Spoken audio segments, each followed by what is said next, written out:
hoje a gente vai falar sobre jornalismo, essa profissão aí em que as vagas estão diminuindo nas redações, os grandes veículos de comunicação aí diminuindo suas estruturas. E para dar uma dica para quem está ingressando no mercado, a gente vai conversar hoje com ele, que é apresentador aqui na Rede TV e aí já tem mais de 20 anos de profissão, Fábio Barreto.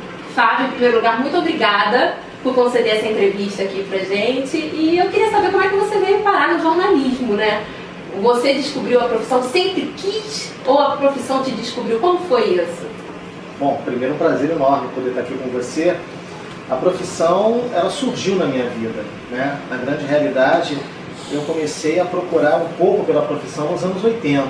Ainda muito jovem, garoto, gostava muito de música, me encantava pelas rádios da época, queria trabalhar em rádio, né? Comecei a entender pela linguagem, então aquilo me seduziu em um determinado momento da vida e eu procurei fazer, na época, cursos, procurei algumas escolas técnicas para exercício de voz, exercício de postura, enfim, escolas de rádio, que havia muito isso entre os anos 80, 90, início dos anos 90, e eu fiz alguns cursos muito interessantes.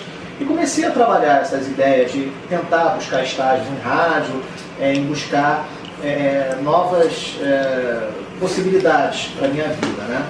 Mas as coisas foram tomando um outro rumo, né? À medida que eu fui compreendendo o rádio, entendendo as questões da vida, entendendo um pouco a profissão, eu fui me seduzindo cada vez mais por ela. Até que um belo dia surgiu a oportunidade, já fazia a faculdade, já tinha entrado na faculdade de jornalismo, para buscar o rádio, né? Até que um dia surgiu uma possibilidade de fazer uma transmissão esportiva como convidado, através de um tio muito querido meu em Manaus, no Amazonas, Jânio Barreto, e ele não tinha, essas coisas acontecem assim, né? Caem praticamente no seu colo. Quando tem que ser, tem que ser. E eu estava no curso, estava, enfim, me profissionalizando na época, né? E recebi um convite para participar de uma transmissão esportiva como convidado. E fui como convidado. E, para minha surpresa, o desempenho foi tão satisfatório, até para a direção da rádio difusora do Amazonas, que eles me mandaram na época uma fita cassete daquelas que talvez os jovens não saibam nem mais o que é, né? Com a gravação do jogo. E eu, me ouvindo no ar, eu achei aquilo tão interessante, eu falei, eu acho que isso pode dar algum resultado.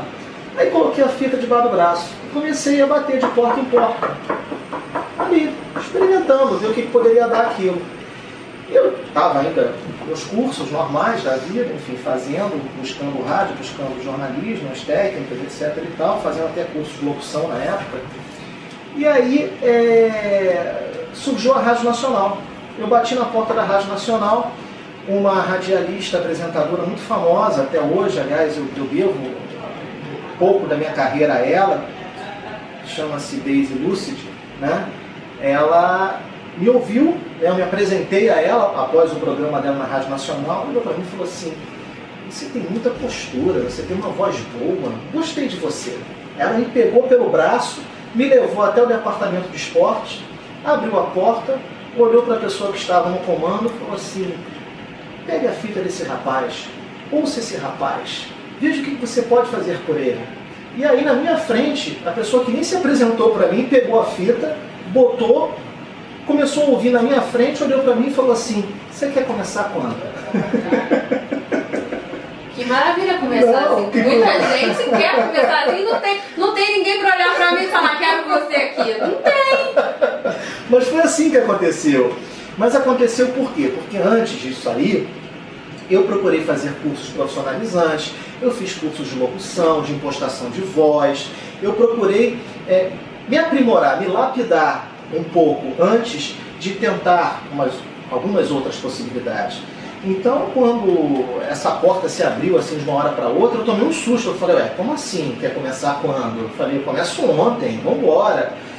E me dediquei muito à profissão. Fiquei um ano na Rádio Nacional, trabalhando com muito afinco, estagiando, sem ganhar R$1 sequer na época, ganhava só vale transporte e ticket de refeição, não tinha feriado, não tinha folga, trabalhava de sábado a sábado, de domingo a domingo, trabalhava às vezes 12 horas por dia, tudo pela profissão, e com esse ímpeto, com essa vontade, com esse querer, aquilo que eu digo, se você quer, busque, entre de cara nos seus sonhos. Ninguém vai dizer não para você, a não ser que você se diga não para si próprio, né? Então, com essa dedicação, com esse prazer que eu tinha, a própria rádio me tirou da condição de estagiário e me promoveu ao posto de repórter. E aí eu fui cobrir Botafogo, viajava com Botafogo, comecei a fazer programas de esportes, normalmente, enfim. A partir daquilo, a Rádio Tamoio, na época, que era uma outra emissora que tinha uma boa amplitude no esporte, me convidou para trabalhar. Aí eu já fui contratado de carteira assinada, aí eu já estava com o meu registro de radialista, já oficializado, a faculdade já estava no curso final, as coisas foram se encaixando. Na Rádio Tamoio eu fui para a Rádio Tropical, FM, que na época era samba, pagode e futebol, era um projeto maravilhoso, a Rádio Tropical, para quem lembra, para quem é da época, no início dos anos 90, foi a primeira rádio a fazer futebol em FM, né? Tanto que o seu Armando Campos, o diretor da época, dono da rádio, ele era taxado como louco, né? As pessoas olhavam para ele, como assim o senhor vai fazer futebol em FM? O senhor está maluco? Não, é futebol em FM sim, porque o FM é o futuro do rádio.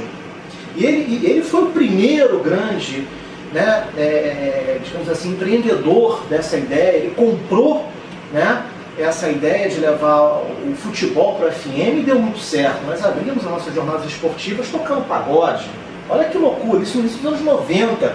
E, enquanto isso, todas as emissoras de rádio eram como são hoje a JB, tocando musiquinha clássica. Né? Então era uma loucura aquilo, né? Para a cabeça até do ouvinte de rádio, acostumado com AM, né? Como assim, né? FM está tocando pagode, transmitindo futebol. Então foi uma experiência muito inovadora, acho que para todos nós profissionais naquela época. E eu tive assim prazer de trabalhar com o saudoso Dalcei Bueno de Camargo, Dalcei Camargo, um grande locutor. Trabalhei com grandes coordenadores, tive a oportunidade de trabalhar com profissionais que faziam se valorizar pela voz, pela postura, pelas inovações. Então eu peguei um pouco da escola antiga do rádio. A escola antiga do rádio me deu muito valor, muito conceito, me deu muita vida. E aí fui, aí da Tropical fui para a Rádio Brasil, a M, também fiz um trabalho belíssimo lá, até que um belo dia tocou o telefone, eu estava cobrindo o Vasco naquela época, eu estava terminando de fazer o meu programa Resenha Esportiva ao meio-dia, toca o telefone, do outro lado da linha, um senhor, ele vai ficar bloqueado comigo, mas um grande amigo meu padrinho, Adson Coutinho, que trabalhou durante muitos anos na Bandeirantes, na TV Bandeirantes, e até hoje as pessoas olham para ele e lembram, né, daquela época que ele trabalhou na Band, porque ele se tornou um rosto, uma referência do esporte na TV Bandeirantes. Aí o Adson, o Fábio Barreto, tudo bom, Adson? Tudo bem? Você tem interesse em trabalhar em televisão? Eu falei, não, Adson, eu estou muito bem aqui no rádio. E eu estava realmente numa fase muito positiva, eu estava numa fase ascendente, estava numa fase de crescimento no rádio, né? E falei, nossa, um desafio, né? Essa história de desafio, eu falei, caramba, mas televisão, não, eu vou sumir da mídia, aí tem aquela coisa, né? Mas como assim? Não, você vai produzir, vai ficar aqui trabalhando internamente, o salário é melhor, você vai conviver com uma outra estrutura, uma outra dinâmica, você vai fazer uma leitura de uma outra vida. Eu falei, tá, tudo bem. Aí pensei, não dei um sim de imediato. Levei a ideia para casa. Eu falei, olha, o que faz a nossa profissão são os desafios. O que faz a nossa profissão é a gente buscar atender as coisas que nos surgem na nossa frente. Falei, tá, vou largar o rádio e vou para a televisão. E fui. Paguei um pedágio, um preço, sumi 6 meses do mercado. Fiquei 6 meses internamente trabalhando, produzindo pautas, fazendo matérias para os outros repórteres, escrevendo textos, enfim, trabalhando internamente. Até que um belo dia sempre falta um repórter. Né? A história sempre alguém tem que faltar. Faltou um repórter, e aí o meu chefe olhou para mim e falou assim, Fábio, você trabalha em rádio, né? Trabalhou em rádio? Eu falei, trabalho em rádio. Então vai lá para a porta da CBF e grava lá uma participação. Eu falei, não, peraí, como é que é? Não, vai lá, grava lá. Aí, pensei, falei, cara, peraí, tem que ver isso aí, como é que é? Aí eu falei, não, peraí, é igual rádio, pô. A única diferença é que eu vou estar falando com uma câmera. Aí peguei o microfone, fiz o que tinha que fazer, daquele dia pra cá, estou até hoje até um certo ponto, porque em um determinado momento também, dentro da própria Bandeirantes, alguém me chamou, me viu e falou, você quer trabalhar no jornalismo factual, no jornalismo do dia a dia, policial? Aí foi outro desafio. Eu falei, não, peraí, como é que é isso? Aí eu já fiquei, vou sair do futebol, vou para uma área que eu não conheço, vou pisar num terreno desconhecido, mas aceitei o desafio. Fui para o desafio, fui trabalhar na madrugada da Bandeirantes, fiquei 7 anos trabalhando de madrugada na Bandeirantes. Foi um período sensacional, apesar dos tiroteios, dos confrontos, dos perigos que eu sofri. Eu não falo isso com nenhuma satisfação, pelo amor de Deus, viu, gente? Mas é apenas uma colocação para mostrar como é enriquecedor algumas coisas, do tipo, eu já fui quase baleado 4 vezes, já passei por situações extremamente difíceis, delicadas, da gente pensar e repensar inúmeras vezes se valia a pena ou não continuar. Passamos por situações muito complicadas, mas situações que me trouxeram também muito reconhecimento, eu tive muito retorno, então as coisas foram se encaixando. Eu fui. E daí, na própria Bandeirantes, surgiu o Brasil Urgente na época, um programa hoje muito conhecido, na época com o Roberto Cabrini, antes da chegada do Datena. E fui participando, as coisas foram acontecendo, fui para São Paulo, morei 1 ano e meio em São Paulo, trabalhando em São Paulo, pedi para voltar para o Rio de Janeiro quando eu voltei. E aí, as coisas elas vão se encaixando. Eu acho que quando você tem iniciativa, quando você tem um propósito, quando você tem a vontade, quando você tem o querer, quando você acredita naquilo que você faz, naquilo que você pode ser, as coisas vão se engatando na vida, né? É aquilo que eu falo, é difícil, não é fácil, não é nada fácil. Muitas vezes você pensa em parar, desestimula. O mercado é difícil, é muito difícil. Não pense em vocês que é conto de fada, que é encantador, que tem glamour. Não. Muitas vezes eu pensei em parar, muitas vezes eu pensei em largar, né? É muito difícil. E aí surgiu o programa, o Brasil Urgente Rio, que foi um sucesso na TV Carioca durante 3 anos. Acabou o programa por uma questão financeira, enfim, a Band teve que acabar com o programa. Eu vim para a Rede TV, estou aqui, buscando outros horizontes e sempre recomeçando, né? Essa é a grande questão também, você saber recomeçar. É você saber entender que você não sabe ainda de nada. É você entender que tudo sempre é um recomeço. E nunca entre no perigo de achar que você é mais importante do que o seu veículo de comunicação, de você achar que você é mais importante do que o seu grupo de trabalho. Você tem sempre que se enxergar como uma peça, como um integrante, como um parafuso dessa engrenagem, né? E ter essa disposição é sempre fundamental. O começar é importante e o recomeçar é fundamental. E Fábio, você trabalha no meio em que há muito ego. Eu queria saber como é que você faz para administrar isso, até mesmo às vezes com um colega de trabalho, tem às vezes aquela vaga que vai disputar, e aí o ego. Como é que você administra isso? Eu acho que isso é uma questão moral de cada um. Eu administro no silêncio. Se eu percebo que alguém do meu lado está explodindo com o ego, eu deixo ele seguir o trilho dele, o caminho dele. A vida é redonda. A vida não tem dificuldade, ela é matemática. É verdade. E Fábio, o jornalismo sofreu muitas mudanças aí com a internet no dia a dia. E eu queria saber de você quais foram as maiores transformações que você percebe na construção de uma notícia, que você vai levar ao ar. Qual a maior transformação ou as maiores transformações? Olha, eu sou de uma época em que tudo precisava ser apurado.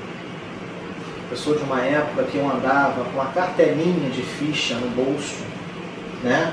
E ia pro orelhão da esquina, pegava a minha agendinha, minha cadernetinha, porque não existia celular, e ligava para as pessoas. Oi fulano, tudo bom? Aqui é o Fábio.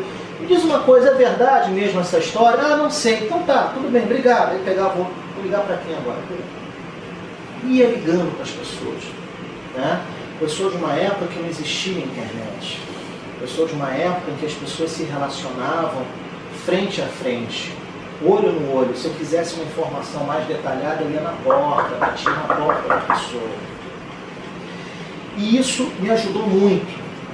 Eu acho que a internet, ela facilitou muito, encurtou muitos caminhos, porém, entretanto, ela afastou muito também as pessoas.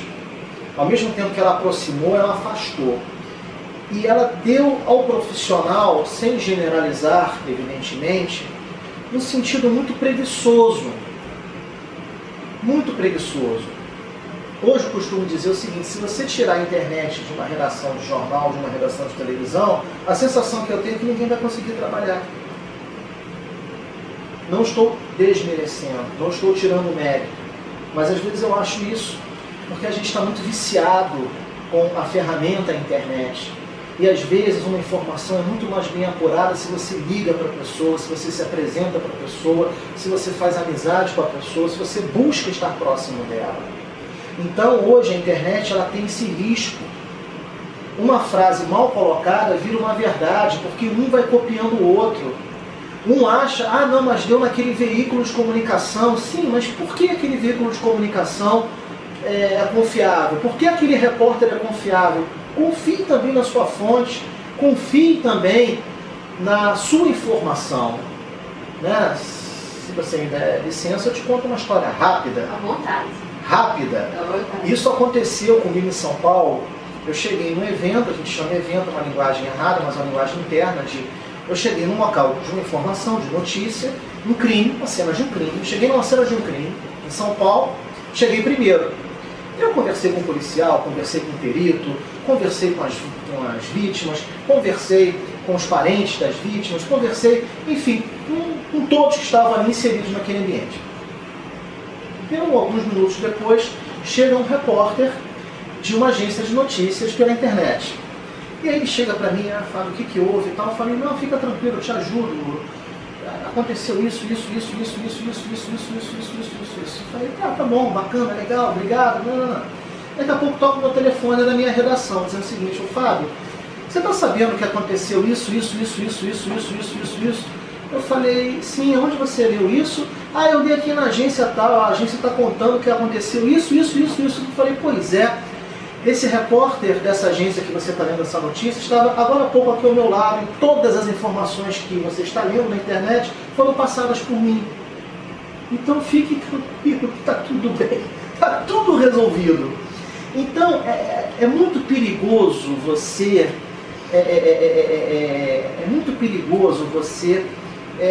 confiar demais na internet. A internet é um mundo muito vasto, é uma terra sem lei. Apesar de existir uma legislação, apesar de hoje termos muitos protecionismos, apesar de haver uma certa ética, mas a internet ainda é... Até vídeo publicado na internet você não deve confiar. É muito complicado. Às vezes a pessoa vende para você um vídeo que você acha que foi feito ontem e não foi feito há semanas. Ou às vezes aquele vídeo foi montado. Então é muito complicado.